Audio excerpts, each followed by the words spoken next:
जय हिंद बच्चों, स्वागत है आप सभी का हमारे YouTube channel SR education logic में। बच्चों, आज अध्याय 4 द्विघात समीकरण है। इसके बारे में हम पहले भी पढ़ चुके हैं। यदि आपने उन सारे वीडियोज़ को नहीं देखा है तो आप डिस्क्रिप्शन में जाइए, वहां से आपको सारे वीडियोज़ की लिंक मिल जाएगी। डायरेक्ट आपको प्लेलिस्ट मिल जाएगी और प्लेलिस्ट में सारे वीडियो आपको मिल जाएंगे। आज हम चर्चा करने वाले हैं मूलों की प्रकृति के बारे में।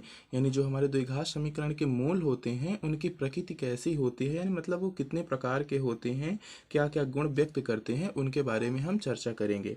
तो थोड़ा सा देख लेते हैं। कह रहा है कि पिछले अनुच्छेद में आपने देखा है कि समीकरण a x square plus b x plus c बराबर जीरो के मूल एक्स बराबर minus b plus minus under root B square minus 4ac upon 2a। ठीक है, ये हो गया हमारा मूल। ठीक है, इसी सूत्र की सहायता से हम तो इनके मूल ज्ञात करने के लिए हमें पहले से ही सूत्र प्राप्त है श्रीधराचार्य विद द्वारा। यानी इस सूत्र की उत्पत्ति हम जो हमारा द्विघात समीकरण का सामान्य रूप होता है पूर्ण वर्ग विधि की सहायता से हमने इस सूत्र को प्राप्त किया था, और इसी को हम क्या कहते हैं, द्विघात समीकरण का मूल भी कहते हैं। देखिए यहाँ स्पष्ट लिखा है कि हमारा समीकरण क्या है, a x square plus b x plus c बराबर जीरो के मूल है हमारा एक्स बराबर minus b plus minus under root B square minus 4ac upon 2a। यानी जो द्विघाती सूत्र होता है वही हमारा द्विघात समीकरण का मूल कहलाता है।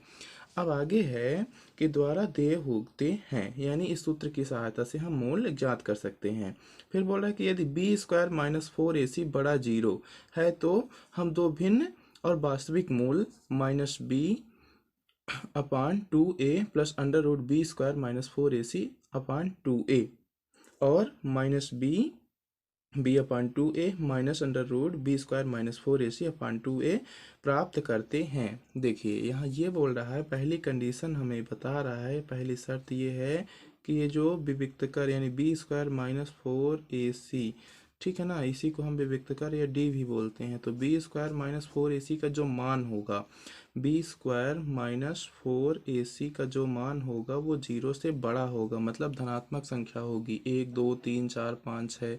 ठीक है ना, यानी जो संख्या रेखा जो हमारी होती है और जो राइट साइड की संख्याएं होती हैं वो सभी धनात्मक होती हैं और जीरो से बड़ी होती हैं। यानी बी स्क्वायर माइनस 4ac का मान कैसा होगा, धनात्मक होगा।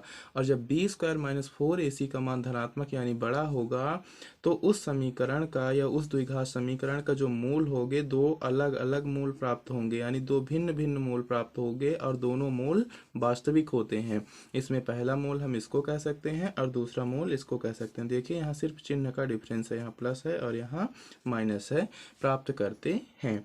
ठीक है ना, आपने इससे पहले भी सॉल्व करके देखा है। जब हम इसको हल करते हैं सूत्र की सहायता से तो एक बार हम धनात्मक चिन्ह लेते हैं और एक बार ऋणात्मक चिन्ह लेते हैं। इसी प्रकार से दूसरा है, ये दूसरी स्थिति है, यहाँ पास ये पहली स्थिति हो गई। दूसरी स्थिति है कि बी स्क्वायर माइनस 4ac बराबर जीरो, यानी ये जो बी स्क्वायर माइनस 4ac का मान है वो जीरो के बराबर हो। यानी बी स्क्वायर माइनस 4ac को जब हम हल करें तो उसका मान जीरो प्राप्त हो, तो इसके जो मूल प्राप्त होंगे, तो कहने का तात्पर्य x बराबर minus B upon 2a plus minus zero, यानी इधर का ये जो जितना मान होगा ये टोटल मान हमारा हो जाएगा जीरो हो जाएगा। ठीक है, अर्थात x बराबर माइनस बी अपान 2a। तो आप देख रहे हो कि यहाँ माइनस बी अपान 2a यहाँ भी मिल रहा है, माइनस बी अपान 2a यहाँ भी मिल रहा है। तो दोनों मूल आपस में कैसे हैं, बराबर हैं। कहने का तात्पर्य ये हुआ कि अतः समीकरण a x square plus b x plus c बराबर जीरो के दोनों मूल माइनस बी अपान 2a हैं। तो जब बी स्क्वायर माइनस 4ac बराबर जीरो होगा तो हमारे दोनों मूल आपस में बराबर होंगे और दोनों मूल वास्तविक होंगे। ऐसी स्थितियां हमें कहाँ से प्राप्त हो रही हैं, ये सूत्रों की सहायता से प्राप्त हो रही हैं। जब हम इनको हल करेंगे तो डायरेक्टली हमको क्या प्राप्त होंगे, मूल प्राप्त होंगे।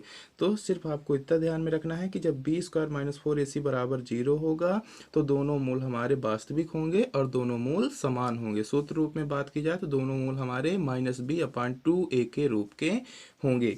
ठीक है, इसके बाद हम अगले स्टेप में क्या चलते हैं। आगे है कि अतः समीकरण a x square plus b x plus c बराबर जीरो के दोनों मूल्य तो हमारे बराबर हो गए। अब आगे हम देखते हैं कि इसलिए हम कहते हैं कि इस स्थिति में द्विघात समीकरण a x square plus b x plus c बराबर जीरो के दो बराबर और वास्तविक मूल हैं। यानी जो दूसरी कंडीशन है हमारी, दूसरी कंडीशन क्या है, बी स्क्वायर माइनस 4ac बराबर 0। इसी बात को ध्यान में रखना है। क्या है यहाँ, बी स्क्वायर माइनस 4ac बराबर 0। तो जब बी स्क्वायर माइनस 4ac बराबर 0 होगा तो जो हमारे दोनों मूल होंगे तो दोनों मूल बराबर होंगे और दोनों मूल वास्तविक होंगे। अब तीसरी कंडीशन आ जाती है कि यदि बी स्क्वायर माइनस 4ac छोटा 0 हो, कहने का तात्पर्य बी स्क्वायर माइनस 4ac को जब हम हल करें तो उसका मान छोटा हो। काहे से छोटा हो, 0 से छोटा हो, मतलब ऋणात्मक मान हो, ऋण 1, ऋण 2, ऋण 3, ऋण 4, मतलब 0 से छोटी कौन सी संख्याएं होती हैं, 0 से छोटी ऋणात्मक संख्याएं होती हैं। तो बी स्क्वायर माइनस 4ac को जब हम सॉल्व करें तो इसका पूरे का मान हमें ऋणात्मक प्राप्त हो, यानी 0 से छोटा प्राप्त हो। तो ऐसी स्थिति में कोई वास्तविक मूल नहीं होता है। ध्यान रखिएगा, ऐसी स्थिति में कोई वास्तविक मूल नहीं होता है जिसका वर्ग बी स्क्वायर माइनस 4ac हो। ठीक है, अतः दिए हुए द्विघात समीकरण के इस स्थिति में कोई मूल वास्तविक नहीं है, यानी कोई वास्तविक मूल नहीं है। फिर आगे हम चलते हैं। आगे है क्योंकि बी स्क्वायर माइनस 4ac यह निश्चित करता है कि द्विघात समीकरण ax square plus b x plus c बराबर 0 के मूल वास्तविक हैं अथवा नहीं। बी स्क्वायर माइनस 4ac को इस द्विघात समीकरण का विविक्त कर। देखिए यहाँ पास आ भी गया ये बात जो हम बता रहे थे कि बी स्क्वायर माइनस 4ac ही आपका क्या है, विविक्त कर।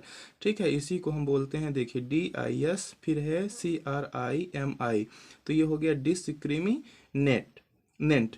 ठीक है ना, तो इसी को हम बोलेंगे डिस्क्रिमिनेंट। आप थोड़ा थोड़ा करके इनको तोड़ तोड़ के पढ़ेंगे तो आपसे बन भी जाएगा। और इसको शॉर्ट में डी से व्यक्त करते हैं। तो हमेशा ध्यान रखिएगा कि बी स्क्वायर माइनस 4ac को ही क्या कहते हैं, विविक्त कर कहते हैं। तो विविक्त कर डी बराबर तो आपको पता चल गया, डी बराबर होता है बी स्क्वायर माइनस 4ac। अब देखिए यहाँ पास मैं शॉर्ट में फिर से आपको एक बार समझाता हूँ। पहली स्थिति हमारी थी कि बी स्क्वायर माइनस 4ac का मान जो हो तो वो क्या हो, बड़ा हो 0 से। तो जब 0 से बड़ा होगा तो हमारे दोनों मूल वास्तविक होंगे। अब आपको तो पता चल गया होगा कि जब हम द्विघात समीकरण को हल करते हैं तो हमको दो मूल प्राप्त होते हैं। ठीक है, तो ये कंडीशन जब रहेगी, बी स्क्वायर माइनस 4ac का जो मान होगा यानी विविक्तकर का मान जो होगा तो वो 0 से बड़ा होगा, मतलब धनात्मक संख्या होगी। तो हमारे मूल वास्तविक होंगे और दोनों मूल असमान होंगे, यानी अलग अलग मूल हमें प्राप्त होंगे। फिर दूसरी कंडीशन है कि बी स्क्वायर माइनस 4ac बराबर 0, यानी बी स्क्वायर माइनस 4ac का मान 0 के बराबर हो।